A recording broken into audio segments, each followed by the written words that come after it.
Telangana news today में आपका खैर मकदम है। आइए देखते हैं आज की ये अहम खबर।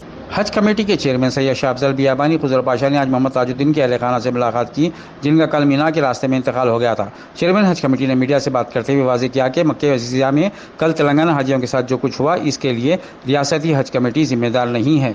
अगले साल से पहले हम तमाम एहतियाती तदाबीर इख्तियार करेंगे। इन्होंने ये भी कहा कि सेंट्रल हज कमेटी और वज़ीर ख़ारजा उमूर और हज कमीशन भारत की ये जिम्मेदारी है, लेकिन हम तेलंगाना स्टेट हज कमेटी 24 घंटे काम कर रहे हैं ताकि हाजियों को दरपेश मसाइल को मरबूत और हल किया जा सके। इजलास में हज कमेटी के रुकन मोहम्मद मुजीब और लईक भी मौजूद थे।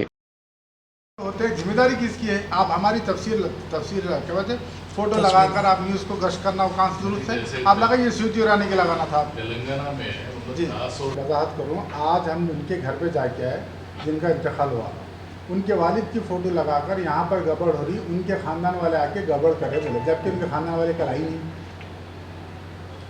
आज उनके घर पे गए थे हम लोग। आके आज जो है ईओ साहब से मिलके मेरे वालिद का डेथ सर्टिफिकेट बना। जैसी मुझे इत्तला मिली, मैं हाजीपुर से सीधा उनके घर को गया, उनसे मिला, आधा घंटा उनके घर में बैठ के आया। वही नहीं थे कल। बाद अब तो देखिए न्यूज़ पे चल रहा है। दो चीज़ें गलती कौन करा मैं बताना मैं आपको। वहाँ के बसेस का इंतज़ाम ministry of minorities affairs CGA करता है। वहाँ के खेमों का इंतज़ाम वहाँ की गवर्नमेंट करती है। CGA क्या मतलब है? Consulate general of India.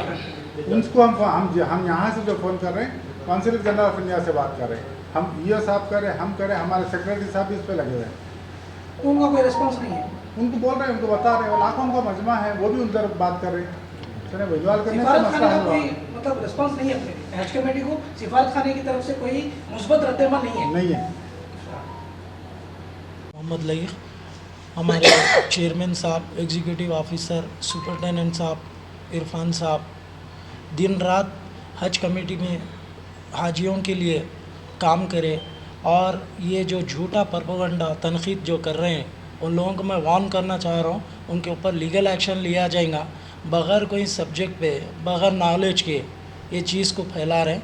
और मैं तमाम मीडिया वालों से भी गुजारिश करता हूँ, हक़ाइक़ की बुनियाद पे आप लोग न्यूज़ चलाइए।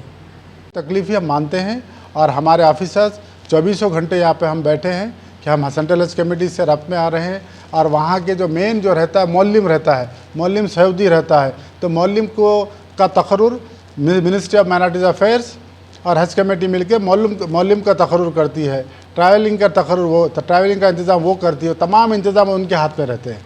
हम भी बेबस हो जाते हैं। हम सिवाय उनको फ़ोन करने के, सिवाय उनको यहाँ से इत्तला देने के हम दूसरी चीज़ नहीं कर सकते हैं। बहरहाल आप लोगों से ख्वाहिश है कि आज़मीन के जो रिश्तेदार हैं, हज़ारों की तादाद से यहाँ से गए हैं, उनके अंदर जो है बेचैनी ना पैदा करें। और इंशाअल्लाह ताला हमारे ऑफिसर आज 24 घंटे हम लगे हुए हैं। हम तमाम तर सहूलियात हम पहुँचाने की कोशिश कर रहे हैं। दिन साहब कल जिनका इंतकाल हुआ था, उनके घर पर जाकर उनके अहले ख़ानदान से मुलाकात की हज कमेटी की जानिब से, और उनको पुरसा दिया गया। मैं एक बात की वजाहत करना चाहता हूँ। एक आदमी, एक हाजी जब यहाँ से हज को निकलता है, तो उसको एक हज कराने के लिए किन किन महकमों की ज़िम्मेदारी होती है, आवाम में उस बात की वजाहत ज़रूरी है। एक हज कमेटी जो हम यहाँ पर हैं, दूसरा मिनिस्ट्री ऑफ माइनॉरिटीज अफेयर्स जो न्यू दिल्ली, तीसरा सेंट्रल हज committee, 14 council general of India, ये सब मिलकर हज मिशन भी वहाँ पर बना है। तो वहाँ का बिल्डिंग सिलेक्शन हो, वहाँ का ट्रैवल हो, वहाँ की जो बसेस होते हैं, वहाँ का बिल्डिंग सिलेक्शन होता है, वहाँ की जो भी इंतज़ामात है वो सेंट्रल हज committee, council general of India वहाँ पर करते हैं। लोगों में गलतफहमी पहले ही जा रही है, सिर्फ़ तेलंगाना स्टेट हज कमेटी सारा निज़ाम देखती है, जो बिल्कुल सरासर गलत है। वहाँ का निज़ाम, जैसा कि इससे पहले आपने देखा कि स्मृति ईरानी जब गई थी, मदीना शरीफ को गई, मक्के शरीफ को गई, जा के आने के बाद लोग वहाँ पर धोए थे। यानी वो बिल्डिंग सिलेक्शन के लिए स्मृति ईरानी जब वहाँ पर जो मिनिस्टर थी उस टाइम पर, उन्होंने जाकर बिल्डिंग का सिलेक्शन किया था। और हमारे जो CGA हैं वो ज़िम्मेदार होते हैं।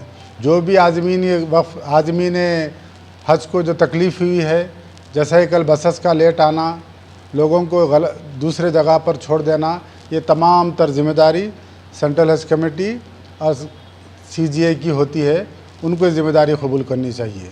और इस साल सेंट्रल हज कमेटी का और CGI का बदतरीन इंतज़ाम रहा, बहुत से हाजियों को इसमें तकलीफ़ हुई।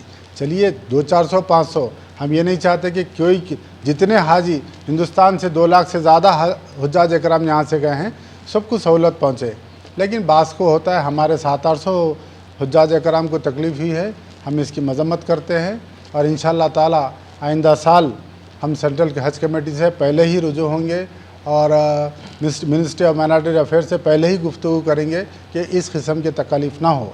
इलेक्शन कोड होने की वजह से और हज से सिर्फ एक 5-6 दिन पहले ही स्टेट हज कमेटी बनी, ज़्यादा हम इन्वॉल्व नहीं हो सके। इंशाअल्लाह ताला आइंदा हम इन्वॉल्व होंगे, इस किस्म की किसी तकलीफ़ होने नहीं देंगे।